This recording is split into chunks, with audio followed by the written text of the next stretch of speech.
iba't ibang suntok ng buhay. Isang amang patuloy ang paglaban sa bawat unos ng kanyang pamilya.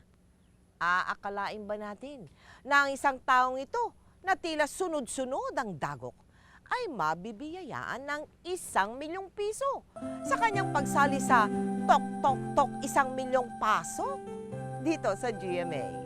Mga kaibigan, alamin po natin ang storya sa likod ng bagong milyonaryo na si Bonifacio Lenes.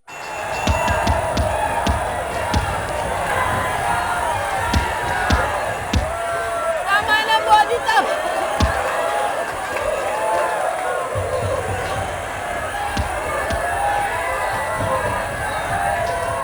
Break! Break! Break! Break! Break! Break! Break!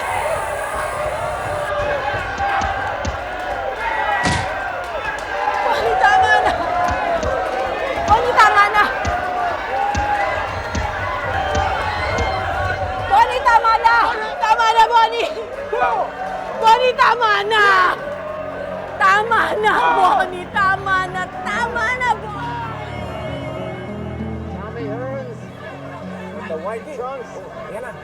Combination. Nice right. Oh, hook. Straight. Straight din mo.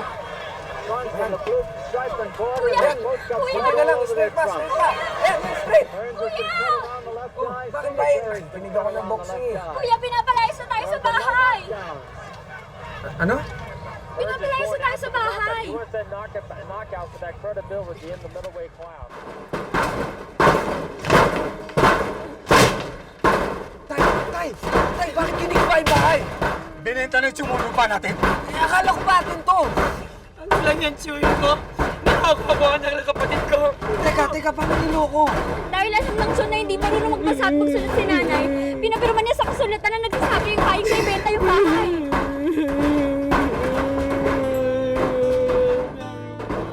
Dahil sa sinapit ng kanilang pamilya, nagtrabaho bilang kasambahay ang kapatid nito habang tumulong naman sa pagsasaka si Bonnie.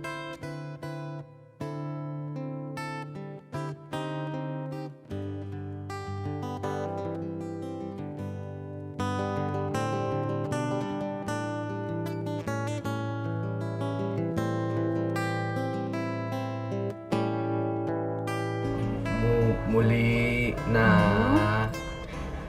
namang Lalaban. lalaban ang world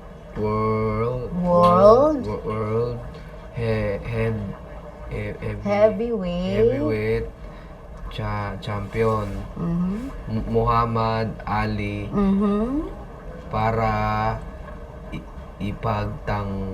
ipagtanggol ang kanyang corona. Tama po ba? Galing! Ayan, marunong ka nang magbasa ngayon. Madali ka nang matuto ah. Pero teka, kumusta naman yung pagsusulat mo? Nag-iensayo ka bang magsulat? Baka naman pagboboxing lang ang ginagawa mo, ha? Ay, naku, hindi po, ma'am. Ang bilin ho kasi sa akin ng inay na kahit hindi ako napasok sa eskwelahan, kailangan matuto ako magbasa at magsulat para hindi ako matulad sa kanya na naloko na dati. Tsaka maraming salamat sa inyo. Laki na una na itulong nyo sa akin.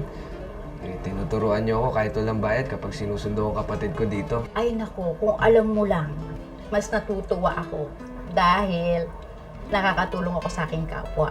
At least napapakinabangan ko yung pinag-aralan ko kahit hindi ako nagtuturo ngayon. Ma'am, natapos ko na po yung pinapagawa nyo. May iuutos pa po ba kayo? Ay nako, wala na. At saka gabi na oh. Salamat Pwede na kayo umuwi magkapatid. Salamat Ay, po. teka muna. May ibibigay ako sa nanay ninyo Sandali lang Salamat po. Ano, marunong ka na bang magbasa? Sabi ni ma'am.